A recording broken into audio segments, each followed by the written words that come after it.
A minha consciência exige que manifeste publicamente as razões pelas quais não votarei pela reeleição do atual presidente da República, Jair Bolsonaro. Primeiro, líderes e pastores evangélicos associaram o nome de Cristo ao nome de Bolsonaro. Milhões de evangélicos seguiram esses pastores e líderes.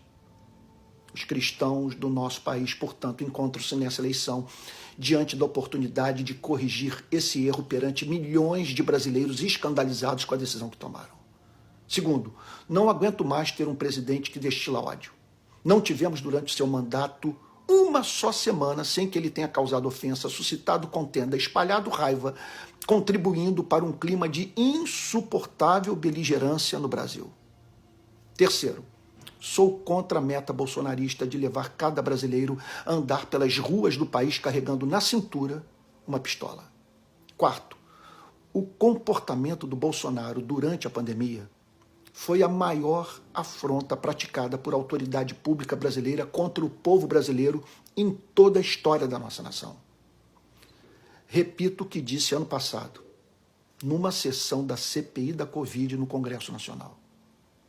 Jamais vimos durante a pandemia o presidente da República derramar lágrima de compaixão ou expressar profundo pesar pelo povo brasileiro. Não soubemos de favela que ele tenha visitado, hospital para o qual tenha se dirigido a fim de comunicar ânimo aos nossos profissionais de saúde. Para nossa perplexidade e revolta, o vimos apoiar manifestações públicas antidemocráticas que fomentaram aglomeração.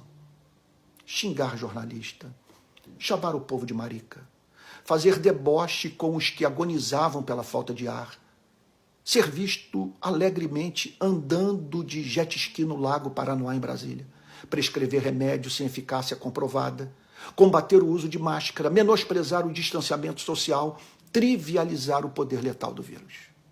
Meu quinto motivo tem a ver com o combate à corrupção. Quem realmente se preocupa com a corrupção haverá de combater sempre o regime que mais dificulta a sua investigação, elucidação e punição. O estado de exceção, que se fez presente durante o período da ditadura militar, tão defendida por Bolsonaro. Peço aos que declaram não votar em corrupto que me respondam às seguintes questões. Os escândalos de corrupção do MEC demonstram o governo comprometido com o fim da malversação de recursos públicos? A transparência nos gastos públicos é essencial para que corruptos e corruptores tenham seu caminho dificultado? Se sua resposta é positiva, então me responda uma outra pergunta. Como são gastos? Estou falando sobre orçamento secreto. 16,5 bilhões em emendas, sem que o povo brasileiro saiba quem pediu a grana, a razão dela ter sido liberada e como será gasta. O que você tem a dizer sobre a tentativa de obstaculizar as investigações que atingem a sua família, a família do presidente? Estou falando sobre as rachadinhas e compra de imóveis com dinheiro em espécie. O combate à corrupção não pode ser seletivo. Sexto ponto, jamais darei meu voto a quem celebra a memória de torturador.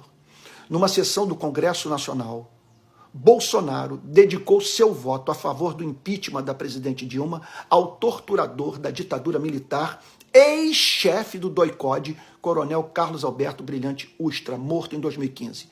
Para quem não sabe, Ustra foi condenado pela justiça por sequestro e tortura.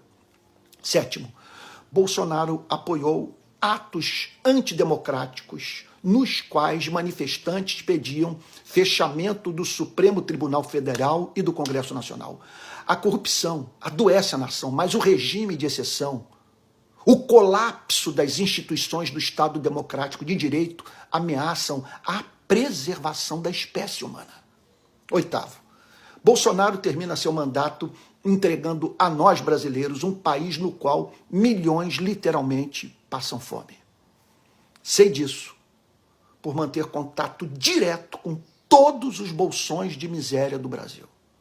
Nono, O fim do governo Bolsonaro representará o fim da relação promíscua entre o seu governo e as instituições que mais tiveram a sua imagem manchada pela aliança com o bolsonarismo: as Forças Armadas e a Igreja. Por fim, Bolsonaro usou a fé cristã. Foi batizado literalmente no Rio Jordão, frequentou templos, ofereceu cargos a pastores, mas jamais manifestou em seu comportamento aquilo que o apóstolo Paulo chama de fruto do Espírito: amor, alegria, paz, longanimidade, benignidade, bondade, fidelidade, mansidão, domínio próprio. Se não deixarmos claro que o seu comportamento é incompatível com o cristianismo, e por isso não votaremos nele, estaremos simplesmente dizendo ao mundo que a mensagem de Cristo não faz a mínima diferença para esse planeta de injustiça, desigualdade e guerra.